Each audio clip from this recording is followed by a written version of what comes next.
Hai pelajar-pelajar sekalian, apa khabar anda semua? Okey juga? Okey, tanpa membuang masa, kita teruskanlah dengan subtopik kita yang seterusnya, iaitu dasar bahasa, asas pemilihan bahasa Melayu. Right. Di dalam perkembangan bahasa Melayu ni, dia melalui 3 tahap lah. Okay, tahap yang pertama, bahasa Melayu kuno. Tahap yang kedua adalah bahasa Melayu klasik. Manakala tahap yang ketiga adalah bahasa Melayu moden. Okay, ada 3 tahap perkembangan bahasa Melayu dan kita tengok perincian dia. Okey, tahap 1, bahasa Melayu kuno. Okey, kalau kita sebut bahasa Melayu kuno, apa yang anda terfikir? Okey, perkataan kuno tu kalau saya lah, secara automatik kita rasa benda yang lama, kuno, yang old fashion lah orang cakap kan. Okey, so bahasa Melayu kuno ni zaman kegemilangan dia adalah pada abad ke-7 hinggalah abad ke-12. Okey, dianya diguna pakai pada zaman Kerajaan Sriwijaya. Bahasa Melayu kuno ni digunakan oleh Kerajaan Sriwijaya ni ataupun masyarakat tu sebagai bahasa pentadbiran diorang lah, dan juga lingua franca. Okey, lingua franca ni masih ingat lagi apa yang dimaksudkan dengan lingua franca? Okey, lingua franca ni adalah bahasa perantara. Okey, bahasa yang digunakan sebagai bahasa pertuturan bahasa pertuturan bagi masyarakat yang berlainan bangsa ataupun bahasa. Okey, so diorang gunakan bahasa Melayu ni sebagai bahasa pertuturan diorang lah, bahasa perhubungan lah, bahasa komunikasi apabila berlakunya jual beli. Okey, maksudnya daripada pedagang daripada negara luar, diorang datang ke tempat mereka. So diorang, bahasa pertuturan diorang adalah menggunakan bahasa Melayu. Itu yang dimaksudkan dengan lingua franca. Okey, bahasa Melayu kuno ni dia banyak dipengaruhi oleh sistem bahasa Sanskrit lah. Okey, antara contoh dia adalah bulan.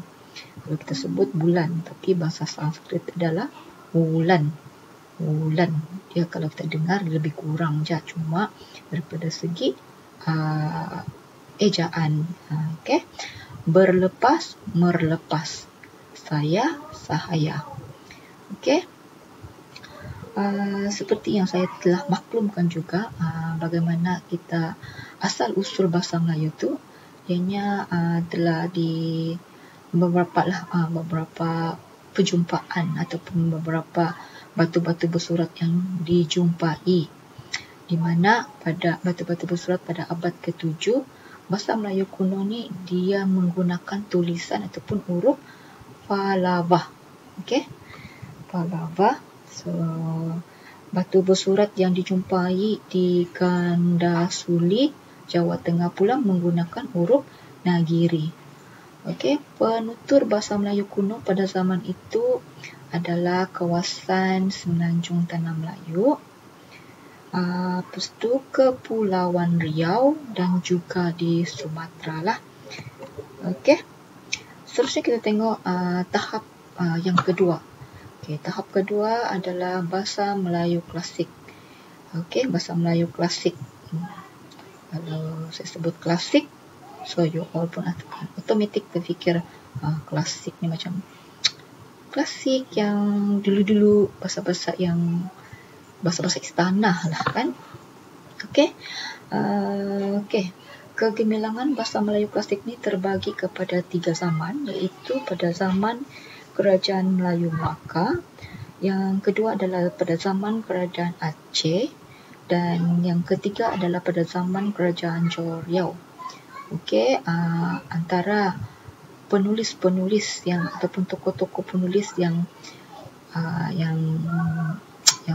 famous lah, yang dikenali, yang menggunakan bahasa Melayu klasik dalam penulisan mereka adalah, antaranya adalah Hamzah Fansuri, So Samsudin Al-Sumaterani.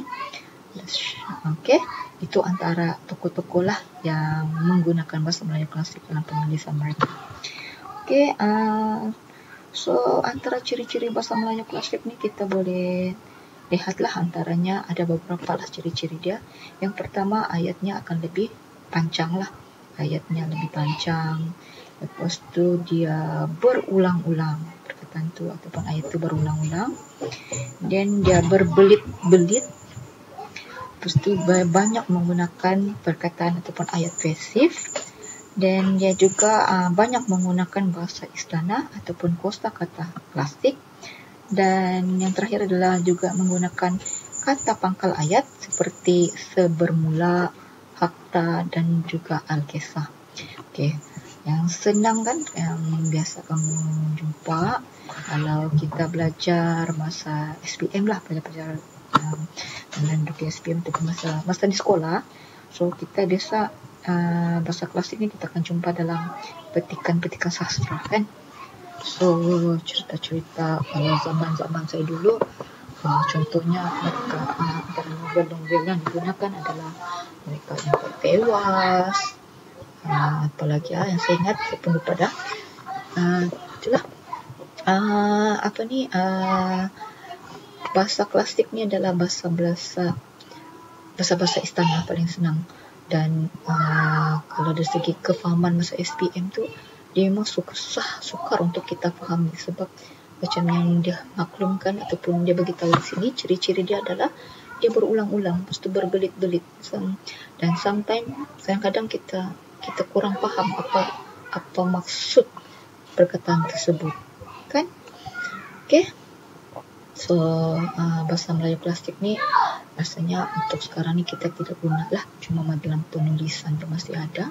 Dan kebanyakannya pun masih mungkin di istana masih lagi menggunakan bahasa Melayu klasik ni lah. Okey, tahap yang ketiga adalah bahasa Melayu moden. Okey, bahasa Melayu moden ni macam kita lah, dah moden, maksudnya bahasa tu lebih yang kita tuturkan sekarang lah, dia lebih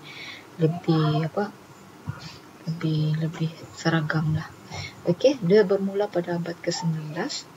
Hasil yang kita boleh tengok yang menggunakan bahasa Melayu moden adalah hasil karangan Mursi Abdullah melalui Hikayat Abdullah pada tahun 1849. Ini adalah permulaan penggunaan bahasa Melayu moden lah. Okey, perkembangan bahasa Melayu moden ni kita boleh lihat daripada tahun ke tahun lah. Contohnya pada tahun 1988, di mana dia mula lahirnya Perkataan Belajar Mengajar Pengetahuan Bahasa di Johor. Okay, seterusnya berkembang lagi dengan penubuhan Pejabat Karang Mengarang, di mana penubuhan ini bertujuan untuk mengeluarkan sebanyak mungkin buku-buku sekolah Melayu dan bahan bacaan untuk masyarakat Melayu amnya. Okey, seterusnya juga Persaudaraan Sahabat Pena Melaya ditebukan pada 1930. Yang keempat, penubuhan Angkatan Sastrawan 1950 dan penganjuran Kongres Bahasa dan Persuratan Melayu. Okey, yang kelima adalah penubuhan Dewan Bahasa dan Pustaka pada tahun 1956. Dan untuk yang pelajar maklum, Dewan Bahasa dan Pustaka ini masih ditubuhkan sampai sekarang, dan memang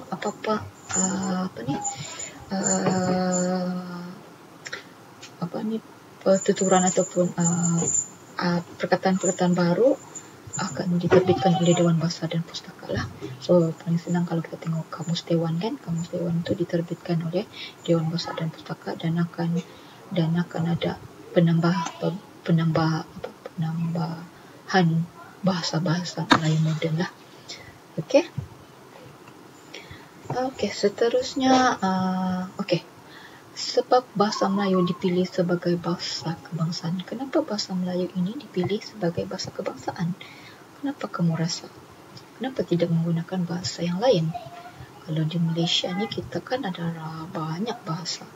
Contohnya bahasa Melayu, bahasa Cina, bahasa Tamil. Kalau macam di Sabah ni, Kedasan, Dusun, Murut, Bisaya dan macam-macam lagi.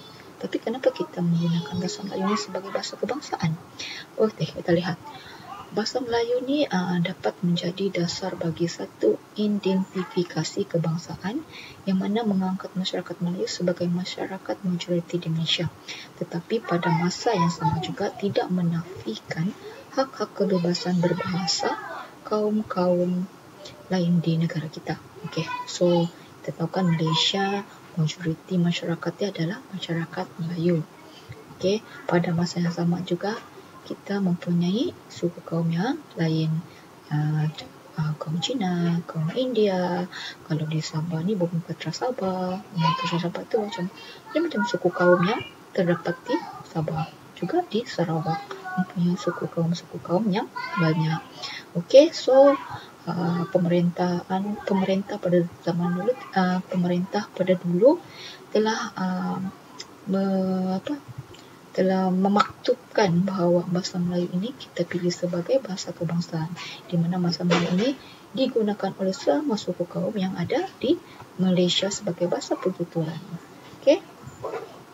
Seterusnya adalah bahasa Melayu ini juga telah lama digunakan sejak zaman Kesultanan Melayu Melaka, lagi dalam pelbagai bidang, menunjukkan bahasa Melayu ini mudah diterima dan dipelajari dan digunakan oleh sesiapa saja. Okey. Sebab salah satu alasannya juga adalah dia telah lama digunakan sejak zaman Kesultanan Melayu Melaka lagi. Dan bahasa Melayu ini juga mudah dipelajari. Contohnya kalau kita tengok sekarang orang Korea pun cakap Melayu, yalah, dia so easy untuk kita pelajari bahasa itu. Bagi diorang bahasa Melayu ini sangat senang. Okey. Perlunya ada satu bahasa yang bertindak sebagai lambang penyatuan. Okey, so kita pilih bahasa Melayu ni sebagai satu lambang penyatuan kita. Maksudnya kita boleh dengan satu bahasa ni saja kita boleh bertutur sama kita. So kalau tengok Malaysia kan, kita bertutur dengan satu bahasa je lah, bahasa Melayu. Dengan orang Cina, orang Melayu, orang Kedasan, orang Dusun, orang Iban, semua kita akan menggunakan satu bahasa saja sebagai bahasa pertuturan kita dan menyatukan kita. Okey.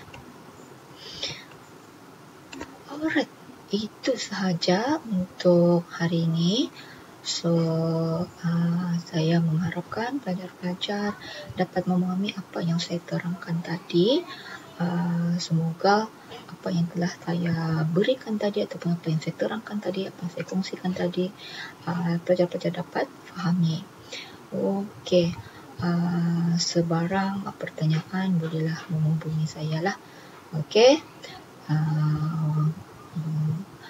Semoga pelajar-pelajar dapat stay at home, memakai SOP yang tertentu. Semoga kita dihindari daripada penyakit yang melanda negara kita, bukan negara kita je, satu dunia.